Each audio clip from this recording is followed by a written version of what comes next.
It's a level of immersion that we really focus on. You're not just playing a game, but you're living in this world, in this universe.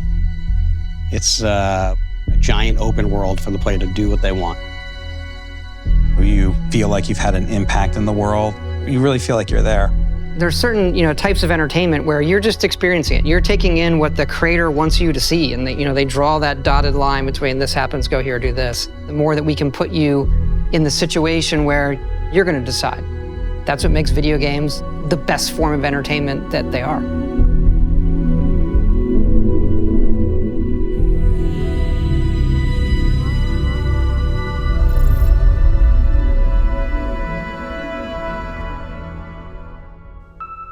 We don't just make RPGs, like we make simulations, and that leads to a lot of just crazy stuff that can happen and things you don't expect. Yeah, we always have those big fights, like, what if combat breaks out right now, right? You have to handle that, right? Because it could. You can't control it. The only thing you control is that the game has to account for it somehow. We embrace the chaos, let it play out, and usually it's pretty fun.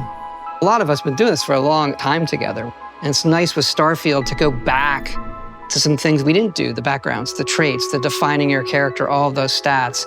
And I think there's so many games now that do those things that people are ready for something that does a lot of the things that, older hardcore RPGs, some that we used to do, doing those again in a new way. We've always allowed the player to create really interesting, unique characters.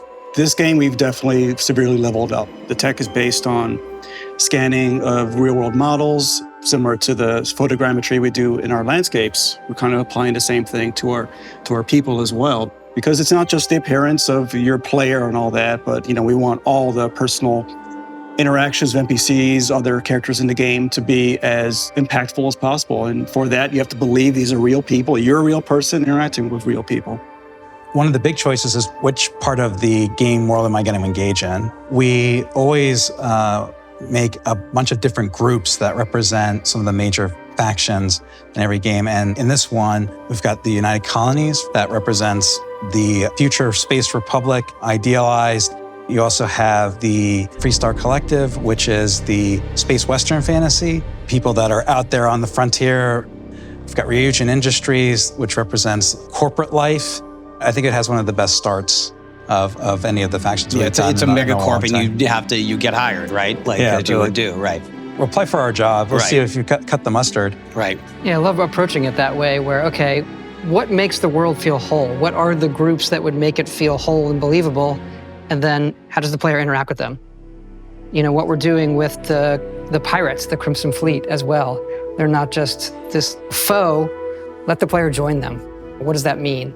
The cool thing about Crimson Fleet, what if you're a good person and you want to be a good player and you don't want to play as a bad guy? You can side with the pirates, or you can report back your superiors and be like basically space cop type of thing. So it'll let you be a good person and still play with the bad guys. I think that's really cool too. It seems like no matter what story we write, the one the players tell themselves is the one that they think about and love the most, and the companions.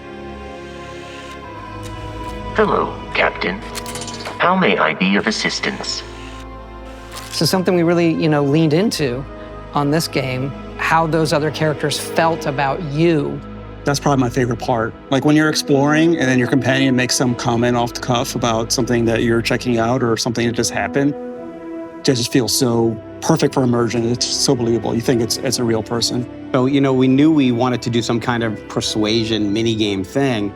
Yeah, we sat down and it was funny. We didn't start with, let's do an evolution of, let's look back at the old Oblivion system, but there are a couple of beats there. You have to think about, what's my risk here, right? Which one do I want to choose? We didn't want it to be a system where there was definitely the right thing to say. It feels like you're having a conversation where you're actually trying to persuade somebody of something.